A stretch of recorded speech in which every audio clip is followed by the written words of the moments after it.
Bonjour chers frères et sœurs en Christ, c'est toujours une joie pour moi de partager la parole de Dieu avec vous. Voilà, parce que nous sommes appelés à prêcher l'évangile, à annoncer Jésus-Christ de Nazareth. Et c'est avec une véritable joie, une joie immense que nous annonçons Jésus, parce que nous sommes nés, nous sommes sauvés pour servir l'Éternel des armées. Voilà. Je suis Michael Boguy, disciple de Christ, serviteur du Dieu vivant, fou de Jésus-Christ de Nazareth. Né pour prêcher l'évangile, atteint à contre-temps jusqu'à la fin des temps. C'est-à-dire jusqu'à ce que je quitte cette terre, je vais prêcher jusqu'à ce que je quitte la terre. Aussi longtemps que Dieu me donne la force, la respiration, il me donne le physique pour prêcher, j'annoncerai Jésus-Christ de Nazareth à tout le monde entier afin que l'humanité soit sauvée, pour que je sache que j'ai fait mon travail avant de quitter cette terre dans le nom de Jésus, pour que dans le ciel de gloire, l'Éternel me dise, bon serviteur, bon et fidèle serviteur, viens dans le repos du Maître, viens partager la joie du Maître. Voilà. C'est la raison pour laquelle je prêche l'évangile, pour vider l'antichambre qui contient tous ceux qui vont à l'abattoir, qui vont à la boucherie de Satan, afin qu'ils puissent avoir le royaume des cieux et la paix éternelle avec Jésus-Christ de Nazareth, avec qui nous vivrons heureux sur la terre, et dans les cieux, nous vivons dans les cieux, parce que cette terre sera roulée comme une natte, et et l'univers sera transformé, nous serons renouvelés, régénérés, et nous allons briller de mille feux pour être avec Christ dans la joie. Voilà, que l'Éternel vous bénisse, en vos rangs, grades et qualités dans le nom de Jésus-Christ de Nazareth. Nous passons à la quatrième solution que l'évangile propose pour la terre, c'est-à-dire le quatrième problème auquel l'humanité est confrontée. L'évangile de Jésus-Christ a trouvé la solution, a résolu le problème. Voilà. On avait égrené les différents problèmes. Le premier problème que l'évangile de Jésus-Christ a résolu, c'est que l'être humain, le pasteur, l'homme de Dieu, celui qui est appelé, est rempli d'un don du Saint-Esprit pour l'édification du peuple de Dieu, pour édifier le peuple de Dieu, pour manifester la puissance de Dieu, pour guérir les malades, pour chasser les démons, pour bénir les enfants de l'Éternel. Et il ne doit pas être celui qui doit être déifié, adoré, loué, magnifié. Non. La gloire, la louange, l'adoration, la magnificence reviennent à Jésus-Christ de Nazareth et au Dieu éternel. Les pasteurs doivent être respectés. On doit prendre soin d'eux. On doit mettre l'argent à leur disposition pour que l'œuvre avance. Et on leur doit respect et soumission à un certain degré. Si l'homme de Dieu sort de la soumission que Dieu lui donne selon la parole, nous le quittons parce qu'il n'est pas Dieu. Il est un être mortel en qui Dieu a mis son esprit. Donc nous sommes des viles créatures dans qui Dieu a mis son esprit pour que nous puissions manifester sa gloire dans le nom puissant de Jésus. Et nous ne pouvons pas nous passer pour des dieux, pour dominer et dominer, régner sur le peuple de Dieu, écraser le peuple de Dieu. Voilà. Donc ça, c'est la première solution que Christ a trouvée. Il a démontré que les hommes de Dieu doivent respecter, mais ils ne doivent pas être défiés. C'est Dieu seul à qui revient la gloire, l'honneur, la puissance dans le nom de Jésus.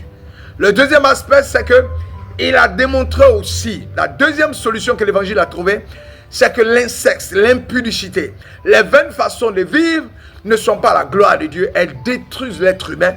Et il n'est pas bon d'épouser sa cousine, son frère, sa fille, la fille de sa femme. C'est des abominations et des malheurs qui font que Satan apporte des réclamations sur nos vies et va nous détruire. Voilà. Ça, c'est le deuxième problème que l'évangile a résolu. L'évangile a résolu l'inceste. L'inceste, effectivement. Et voilà le quatrième problème que l'évangile de Jésus-Christ de Nazareth a résolu. On va prendre la Bible dans 1 Corinthiens chapitre 6, verset 12 à 20. Et nous allons lire, mais nous allons prier d'abord. Père éternel, toi qui es le créateur du ciel et de la terre, ce matin brise et renverse les fondements. Fais tomber les écailles et remplis-nous de ta présence. Ouvre notre entendement à l'écoute de ta parole. Édifie-moi, édifie le peuple de Dieu dans le nom puissant de Jésus. Alléluia. Amen. Voilà. Nous allons ouvrir la Bible et lire 1 Corinthiens chapitre 6, verset 12 à 20. Et nous lisons. Tout m'est permis, mais tout n'est pas utile. Tout m'est permis, mais je ne me laisserai asservir par quoi que ce soit. Les aliments sont pour le ventre et le ventre pour les aliments. Et Dieu détruira l'un comme l'autre. Mais le corps n'est pas pour l'impudicité. Il est pour le Seigneur et le Seigneur pour le corps.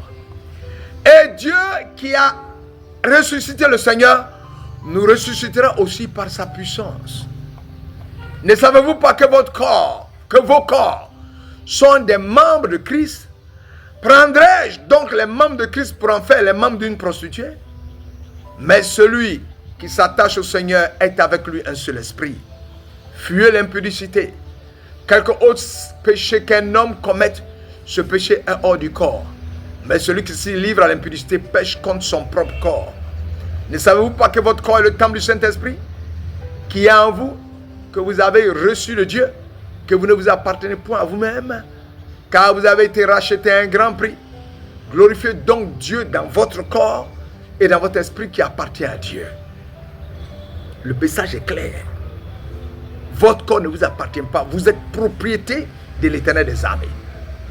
Votre corps est propriété de l'Éternel des armées car il fait y résider son esprit. Quel est le contexte? À Corinthe, certaines personnes qui avaient accepté Dieu, qui étaient les croyants, que moi j'appelle chrétiens, de Corinthe excusaient l'immoralité sexuelle parce qu'elle se produisait à l'extérieur du corps.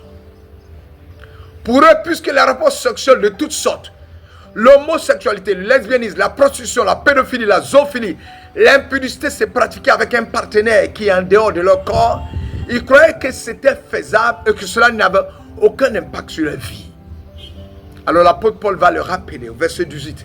Fuyez l'impudicité. Quelque autre péché qu'un homme commette, ce péché est hors du corps, mais celui qui se livre à l'impudicité pêche contre son propre corps. Comme celui qui livre aux abominations, tel l'homosexuel, le lesbianisme, pêche contre son propre corps. L'évangile de Jésus-Christ vient résoudre le problème et briser les chaînes de la servitude sexuelle. La débauche sexuelle est brisée. Toutes sortes de pratiques sexuelles auxquelles Dieu a horreur, qui attirent sur nous des réclamations de Satan et de ses démons, qui sont des esprits déchus et méchants, aussi bien dans les airs que sur la terre. C'est la raison pour laquelle la Bible déclare dans Éphésiens chapitre 10, verset 11, revêtez-vous de toutes les armes de Dieu, afin de pouvoir tenir ferme contre les ruses du diable. Car nous n'avons pas à lutter contre la chair et le sang, mais contre les dominations, contre les autorités, contre les princes de ce monde des ténèbres, contre l'esprit méchant dans les lieux célestes. Votre corps est important, car Dieu le ressuscitera comme il a ressuscité le Seigneur. Votre corps est important, parce que c'est à l'intérieur qu'il y a le Saint-Esprit. Donc en tant qu'enfant de Dieu, vous n'avez pas livré votre corps à n'importe quoi. Vous êtes dans la maison de Dieu, vous livrez à l'impudicité, à l'abomination, et vous venez prendre le corps et le sang de Jésus-Christ de Nazareth. Renverse de tels plans, quitte de telles œuvres qui attirent sur toi la condamnation et la mort. Car il dit, je mets devant toi la vie et la mort. Et lui-même il dit, choisis la vie et tu vivras. Celui qui livre son corps à l'impudicité, sache qu'il va mourir. Votre corps est un membre du Christ. Vous ne devez donc pas en faire un membre d'une prostituée. Mais chaque fois que vous vous connectez à une prostituée, vous prenez l'esprit de prostitution, tous les démons qui sont en elle. Vous n'avez pas le droit de faire ce que vous voulez de votre corps, car il appartient à Dieu. Vous êtes propriété de l'Éternel, vous ne vous appartenez plus à vous-même. Il lui appartient parce qu'il vous a racheté au prix de la vie de son fils. Son fils allait mourir à la croix en livrant votre corps, votre chair à la croix pour triompher. Donc votre corps est précieux, votre esprit est précieux, l'esprit éternel en vous, votre corps a de la valeur. Vous n'êtes pas création de Dieu, vous êtes enfant de Dieu. Vous êtes passé de création de Dieu, enfant de Dieu. Donc votre corps a été glorifié. Glorifiez donc Dieu avec votre corps en ne commettant pas l'immoralité. Voilà. Sachez que vous allez avec chaque fois que vous allez avec une maîtresse, comme vous appelez un deuxième bureau, comme vous voulez l'appeler, vous vous livrez à la prostitution, vous prenez des démons qui vont vous détruire.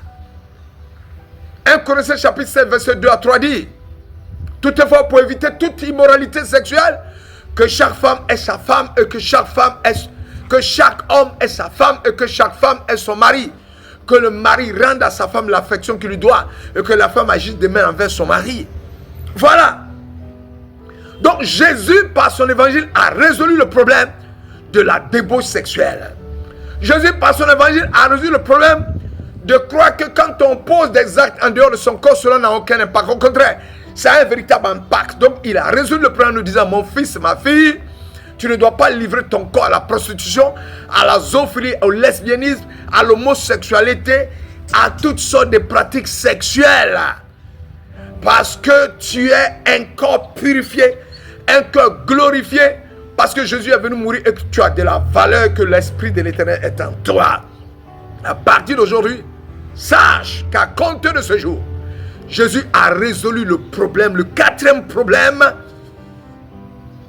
par son évangile. Ton corps est le temple du Saint-Esprit. Tu ne dois pas l'utiliser pour poser des actes de débauche sexuelle. Et dans les églises, des individus posent des actes. Une demoiselle a un frère, on dit oui, bientôt ils vont se marier. Ils ont commencé à avoir des rapports sexuels comme ce n'est pas permis. Avec des pratiques qui ne sont même pas permises. Et ils prient, ils se lavent bien, ils se parfument, ils viennent à l'église, ils prennent le pain et le vin. Et ils considèrent que non, c'est pas grave, on va aller jusqu'au mariage. Je voudrais te dire que Jésus-Christ a trouvé une solution. C'est l'abstinence, rester tranquille, marcher dans la voie du Seigneur et attendre.